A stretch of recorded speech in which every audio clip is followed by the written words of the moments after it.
ব্যবস্থা রেখে দিয়েছি। সেই রসুলের শান এবং মানে গোটা কোরআন, লাকাদ জাআকুম রাসূলুম মিন আনফুসিকুম, রাসূলুন এখানে নাকিরা আসছে।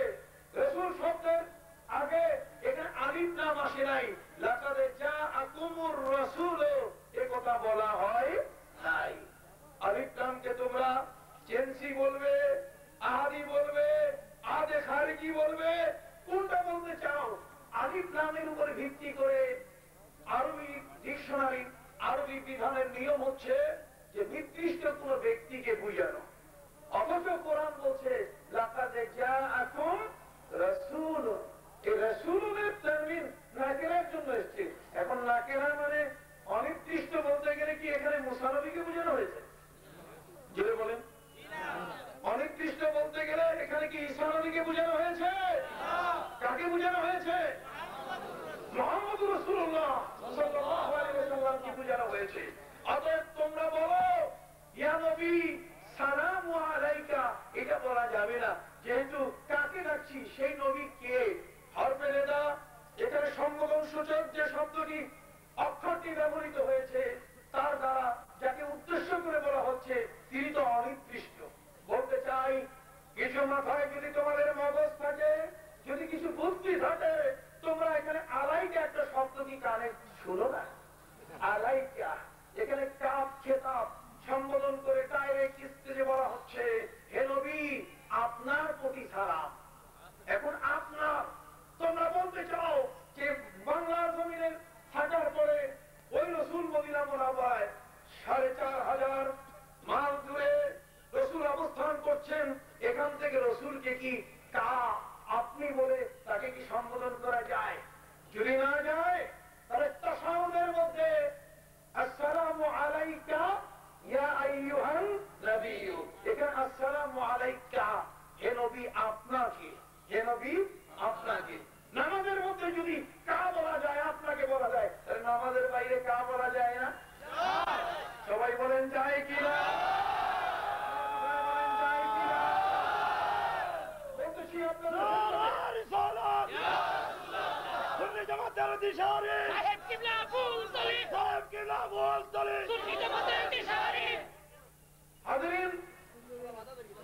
আমার সময় আপনাদের সামনে আমি বেশিক্ষণ দিতে পারবো না। আজকের এই সুন্নি সমাবেশে রাসূলের আশিক যারা, আমরা এ কথায় বিশ্বাসী নই যে রাসূল কারীম সাল্লাল্লাহু আলাইহি ওয়াসাল্লামের জন্য চেয়ার সাজিয়ে রাখতে হবে আর উনি এখানে এসে বসে যাবেন। বুঝতে পারছেন কথা? বরং আমার রাসূল ওই আকাশের উদিত সূর্য, তার চেয়েও কোটি গুণে পাওয়ারফুল, রাসূলের সমকক্ষ এই বিশ্ব জগতের কোন মাখলুক, কোন সৃষ্টি নাই। তাবারাকাল্লাযী জাআলা ফিস সামাই বুরুজা বুরুজা ওয়া জাআলা ফিহা সিরাজা ওয়া কামারাম মুনীরা। পৃথিবীর আকাশে মহান আল্লাহ রূপ তৈরি করে দিয়েছেন, পথ তৈরি করে দিয়েছেন। والسماء ذات البروج واليوم الموعود وشاهد ومشهود। আকাশে পথ সৃষ্টি করে দেওয়া হয়েছে, সূর্য সূর্যের পথে চলবে, চন্দ্র চন্দ্রের পথে চলবে। পৃথিবীর বিজ্ঞানীরা গত বছরের মে মাসে তোমরা কিয়ামত ঘটাই দিতে চেয়েছিলে, ঠিক কিনা? মে মাসে শুক্রবারে ওরা কিয়ামত ঘটাই দিতে। আশ্চর্য ব্যাপার, কিয়ামত কি তোমাদের বাপের সম্পত্তি নাকি? শুক্রবার ওই মুহূর্তে তোমরা জারি করতে চেয়েছিলে সূর্য তার পরিবার গ্রহ গ্রহাণু একসাথে হয়ে সবগুলো মারামারি করে গোটা দুনিয়া ধ্বংস হয়ে যাবে। অসম্ভব ব্যাপার। এই পৃথিবীতে আমার রসুলের উপরে যে কোরআন নাযিল করা হয়েছে, আমার রসুলের যে অনিয়ম বাণী হয়েছে, তার প্রতিফলন এখনো হাজার হাজার লক্ষ বছর কি বাকি। সুবহানাল্লাহ। অতএব গত ৫ই মে প্রমাণিত হয়েছে এই পৃথিবীর নন্দিত গ্রন্থ আল কোরআন। সুবহানাল্লাহ। ইন্না জালজালাতাস সাআতি শাইউন আযীম ইয়াওমা তারাউনাহা তাযহালু কুল্লু মুরদিআতিন আম্মা আরদাআত ওয়া তাদউ কুল্লু যাতি হামলিন হামলাহা ওয়া তারান নাসা সুকারা وما هم بسكارى ولكن عذاب الله شديد। শহরের মানুষেরা 5ই মে শহর ছেড়ে দিয়ে গ্রামে আসা শুরু করে দিয়েছিল। আমি সেদিন বললাম আমার আমিনগঞ্জ মসজিদে হাজার হাজার মানুষ, আমি বললাম যদি কিয়ামতের এই ধ্বংস থেকে বাঁচবার জন্য যদি গ্রামে পালায় বাঁচা যায় তো চলো আমরা সহ সবাই পালাই। কিন্তু গ্রাম আর এই পৃথিবীর মধ্যে কোন শহর কি বাঁচবে কিয়ামতে?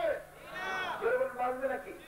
সব ধ্বংস হয়ে যাবে, তমা হয়ে যাবে পৃথিবী। মহান আল্লাহ জিজ্ঞেস করবেন একটা গ্যালাক্সির মধ্যে 10,000 কোটি নক্ষত্র ঢুকে, তারকা ঢুকে, আর একটা তারকার মধ্যে 20,000 কোটি সূর্য ঢুকে, একটা সূর্যের মধ্যে 13 লক্ষ পৃথিবী ঢুকে। বাইরের খেদমতে আরজ করতে চাই, মহান আল্লাহ আকাশে সূর্য চলার পথ দিয়েছেন, চন্দ্রকে চলার পথ দিয়েছেন। কোরআনের ঘোষণা, লা শামসু ইয়ানবাগি লাহা আন তুদরিকাল কামার ওয়ালাল লাইলু সাবিকুন নাহার কুল্লুন ফি ফালাকি ইয়াসবাহুন। সূর্য কোনদিন চাঁদের পথে চলবে না, চাঁদ কোনদিন সূর্যের পথে চলবে না। ওই আকাশের সূর্য উদ্ভাসিত আলোকিত বিশ্ব জগৎকে আলো দেয়। জিজ্ঞাসা করি, একসাথে উত্তর দিবেন, এই সূর্য কি গোটা পৃথিবীকে আলো দিতে পারে? পারে? পারে না। উত্তর হবে কি? পারে না। সূর্য গোটা পৃথিবীকে আলো দিতে পারে, অথচ সূর্যের চেয়ে পৃথিবী 13 লক্ষ গুণে বড়। পৃথিবীকে আলোকিত করতে পারে না। সূর্য ডুবে গেলে মহান আল্লাহ মানুষের চলার পথ দেখার জন্য চাঁদের স্নিগ্ধ জ্যোতির ব্যবস্থা করে দিয়েছেন। জোরে বলুন সুবহানাল্লাহ। সেই আল্লাহ মহান সূর্যকে দিনের বেলায় আর রাতের বেলায় চন্দ্রকে দিয়ে পৃথিবী সাজিয়েছেন। এই হলো আলোর অবস্থা, সূর্যের ক্ষমতা। আর আমার নবীর সম্পর্কে আমার আল্লাহ পবিত্র কোরআনে বলেন, ইয়া আইয়ুহান নবিয়্যু ইন্না আরসালনাকা শাহিদান ওয়া মুবাশশিরান ওয়া নাযীরা ওয়া দা'iয়ান ইলাল্লাহি বিইযনিহি ওয়া সিরাজান মুনীরা। সূর্যকে আল্লাহ আলাদাভাবে সিরাজ বলেছেন, প্রদীপ বলেছেন, আলোকোজ্জ্বল প্রদীপ বলেছেন, চন্দ্রকে আলোক ছুটিকা বলেছেন। আর আমার নবীকে একসাথে আল্লাহ তাআলা চন্দ্র সূর্য মিলে যে আলো হয়, আমার রাসূল তার চেয়েও আরো বেশি উদীপ্ত। আমার রাসূল যেদিন দুনিয়ায় তাশরীফ এনেছেন সেদিন বিশ্ব জগতের সব কিছু আলোকিত হয়ে গেছে। সব কিছু কি হয়ে গেছে? আলোকিত হয়ে গেছে। সেই রাসূল সাল্লাল্লাহু আলাইহি ওয়াসাল্লামের শান এবং মান কত বড়। হযরত বিলাল রাদিয়াল্লাহু তাআলাকে নিয়ে রাসূল যখন 8ম হিজরিতে কাবা ঘরে আসলেন, হযরত ওমরকে সাথে নিয়ে কাবা ঘরের ভিতরের মূর্তিগুলো পরিষ্কার করা শুরু করলেন। হযরত বিলালকে বলেন, বিলাল তুমি বাইরে থেকে পানি দিবে, যোহরের নামাজের সময় হয়েছে। আমার নবীজি বিলালকে খুঁজে পাচ্ছিলেন না। বিলাল তুমি কই কই গেছে? বিলালকে পাওয়া যায় না। আযানের সময় হয়ে গেছে। হযরত বিলাল রাদিয়াল্লাহু তাআলাকে নবীজি খুঁজে পাচ্ছিলেন না। এক পর্যায়ে নবীজি বিলালকে যখন ডাক দিলেন, বিলাল কাবা ঘরের ছাদের উপর থেকে আওয়াজ দিল, ইয়া রাসূলুল্লাহ ইয়া হাবিবাল্লাহ, আমি ছাদের উপরে আছি। আল্লাহ রাসূল বলেন, বিলাল নিচে নামো, নিচে নেমে তুমি আযান দাও। হযরত বিলাল বলেন, হুজুর নিচে নেমে কাবা ঘরের দিকে ফিরে বহুবার আযান দিয়েছি, আজকে আমার মনটা চায় কাবা ঘরের ছাদের উপরে দাঁড়াইয়া আযান দিব। কোথায়? কাবা ঘরের ছাদে দাঁড়িয়ে আমি আযান দিব। রাসূল বলেন, কাবা ঘরের ছাদে আযান দিবে, ভালো কথা দাও। হযরত বিলাল বলেন, হুজুর কোন দিকে ফিরে আযান দিব? কাবা ঘরের নিচে যদি আমি নামি, কাবা ঘর যেদিকে সেদিকে ফিরে আযান দেওয়ার নিয়ম, সেদিকে ছাড়া অন্যদিকে মুখ ফেরানো জানে না। কাবা ঘরের ছাদের উপরে দাঁড়ানো, নবী কোন দিকে ফিরে আযান দেব? আল্লাহর হাবিব বলেন, বিলাল তুমি পারো না, কোন দিকে ফিরে তুমি আযান দিবে দিক ঠিক করতে পারো না।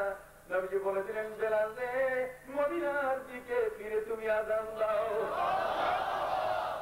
মদিনার দিকে ফিরে হযরত বিলাল রাদিয়াল্লাহু তাআলা আযান দেওয়ার ব্যবস্থা করলেন, আযান দিলেন।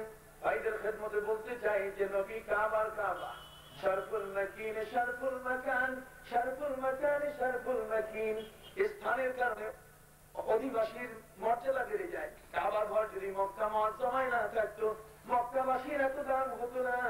আমার নবীজি যদি মদিনা মুনাওয়ারায় তাশরীফ না নিতেন, আমার রাসূলের রাওজা মুবারক হায়াতুন নবী যদি ওই জমিনের মধ্যে না থাকতেন, মদিনা মুনাওয়ারাকে কোনোদিন কেউ মদিনা মুনাওয়ারা বলতো না। কি বাবা ঠিক না?